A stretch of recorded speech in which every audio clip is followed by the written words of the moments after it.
Hi, friends. When I heard Mrs. Greenfield and Miss Malagard were going to be reading you a book, I wanted in on the action. I love reading stories and sharing fun books with you guys. And so I beg to be let in on the fun. I hope you enjoy the book I picked out.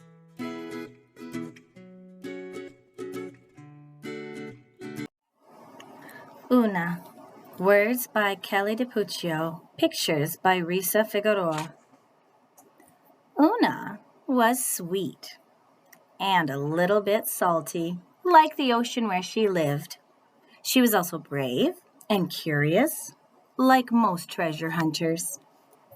When Oona was just a baby, no bigger than a scallop, she chased a pearl into the mouth of a whale. Lucky for her, she popped right back out.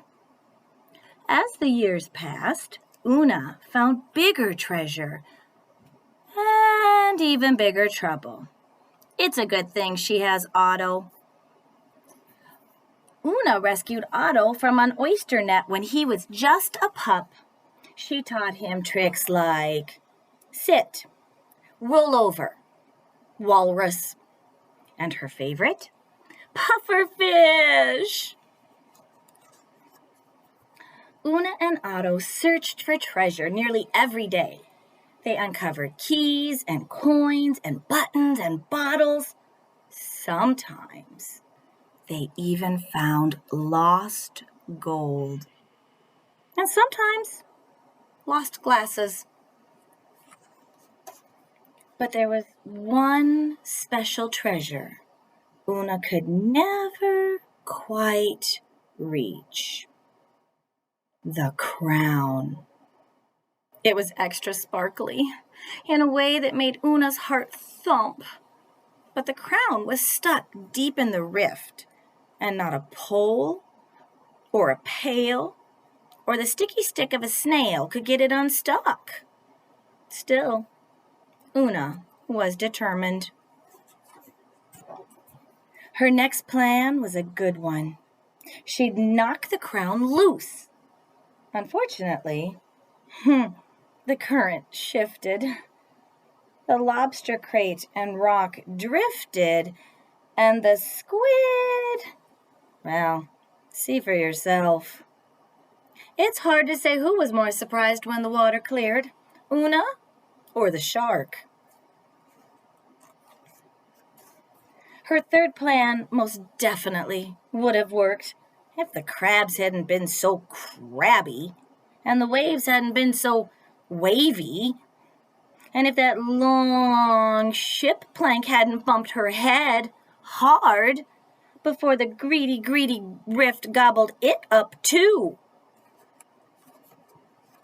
Poor Oona. This was getting personal. She shouted into the pit, "You can keep your dumb crown! I quit!" Generally speaking, mermaids aren't quitters. But at this point, one could hardly blame her. Instead of looking for treasure with Otto, Oona napped on the rocks with the sea lions. She drew pictures in the sand with the starfish. And she read from her favorite glass bottles with her land friends. All of this would have been perfectly fine, except Oona wasn't perfectly fine. Clearly, she was missing her spark, and a mermaid without her spark is like a seagull without an appetite. Unnatural. A seashell washed ashore. Oona studied it thoughtfully. It gave her an idea. She got right to work. The next day, Oona peered nervously into the rift. Oh, why did it look so much deeper and scarier than she remembered? Otto pretended to be a narwhal, making Oona laugh. Admittedly, the new treasure hunting goggles she had invented were funny looking, but they were also her best shot at reaching the crown. She dove to the bottom of the murky rift. That's when Oona noticed something she couldn't see from above. A bridge. A bridge made from a crate, a rock, and the very same plank that had plunked her on the head. And it led straight to the crown. But what was that rumbling sound? It grew louder and louder.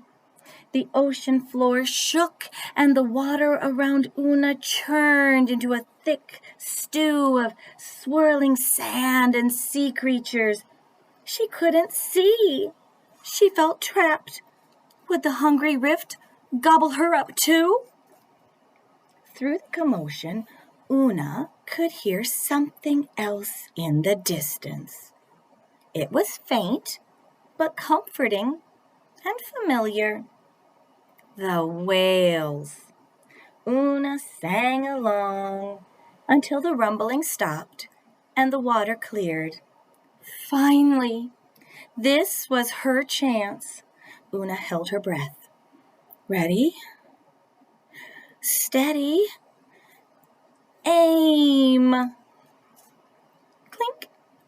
Hooray!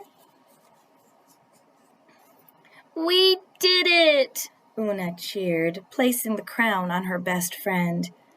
It really is beautiful, she gushed. But these, Oona said excitedly, holding up her new goggles. These are spectacular. Otto agreed, because sometimes the best treasure in the world isn't found. It's made.